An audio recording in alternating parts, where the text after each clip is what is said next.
बात राष्ट्रपति के सम्मान की थी, सीधा सोनिया से ही भिड़ गए नरेंद्र मोदी।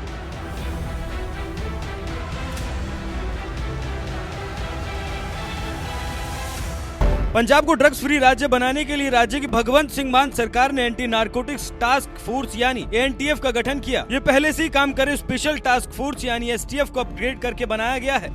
सो आज इत्थे अपडेट किया, डिजिटल किया, एएनटीएफ उद्घाटन किया ते बहुत शानदार लेटेस्ट कंप्यूटर ने और इहदे विच 90 लाख रुपए की लागत आई है इस थाने नूं अपडेट करन ते।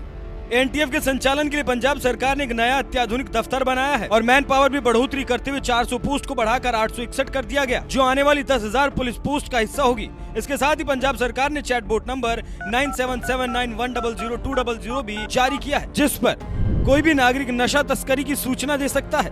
जानकारी देने वाले की पहचान गुप्त रखी जाएगी। नशा मुक्ति के लिए चिकित्सा सहायता मिलेगी। एसएस नगर के लिए टास्क फोर्स इंटेलिजेंस एवं टेक्निकल यूनिट की स्थापना भी की गई, जहां से स्पेशल टीम एएनटीएफ की मदद करेगी। नमस्कार, स्वागत है आप सभी का। आप देख रहे हैं एनएमएफ न्यूज, आपके साथ मैं हूं नमता चौधरी। देश की राष्ट्रपति द्रौपदी मुर्मू का विपक्षी दल के नेता जितना हो सकता है उतना अपमान करते हैं।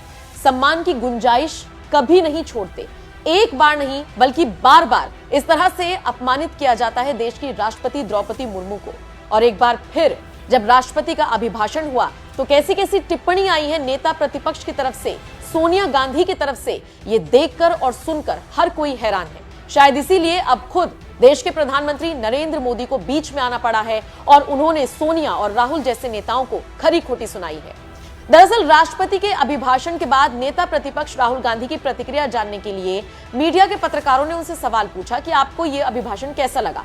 इस पर एक शब्द में राहुल गांधी ने बिना कुछ सोचे समझे कह दिया बोरिंग, यानी पकाऊ, उबाऊ।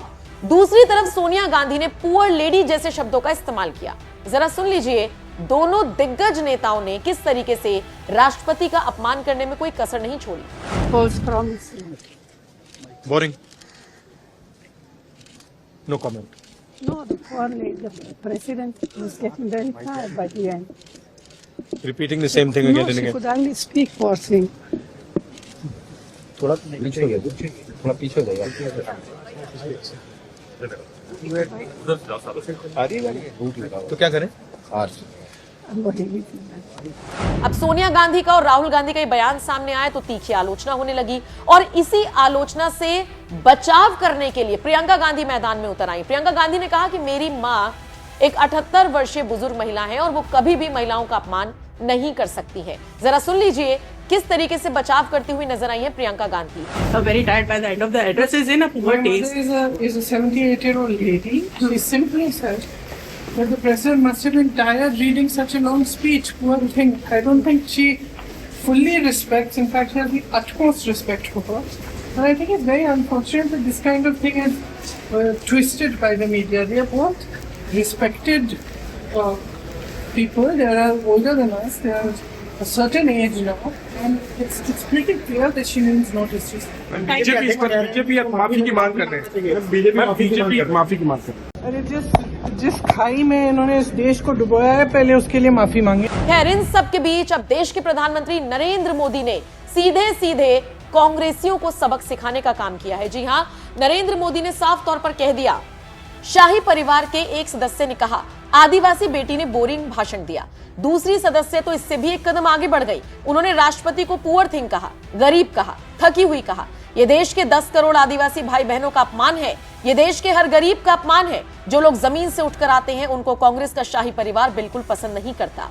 दूसरी तरफ बीजेपी अध्यक्ष जेपी नड्डा ने कहा, मैं और बीजेपी का हर कार्यकर्ता सोनिया गांधी की ओर से माननीय राष्ट्रपति द्रौपदी मुर्मू जी के लिए बेचारी महिला जैसे शब्दों के इस्तेमाल करने की कड़ी निंदा करते हैं। जानबूझकर ऐसे शब्दों का इस्तेमाल करना कांग्रेस की अभिजात्य वर्ग वाली, गरीब विरोधी, आदिवासी विरोधी प्रकृति को दिखाता है। मैं कांग्रेस पार्टी से मांग करता हूं कि वो माननीय राष्ट्रपति और भारत के आदिवासी समुदायों से बिना शर्त माफी मांगे। तो देखा आपने किस तरीके से तंज कसती हुई नजर आई सोनिया गांधी, तो उन पर देश के प्रधानमंत्री नरेंद्र मोदी ने कटाक्ष करते हुए जवाब देने की कोशिश की। फिलहाल आप इस खबर को किस तरह से देखते हैं, कमेंट सेक्शन में अपनी राय हमें जरूर दें।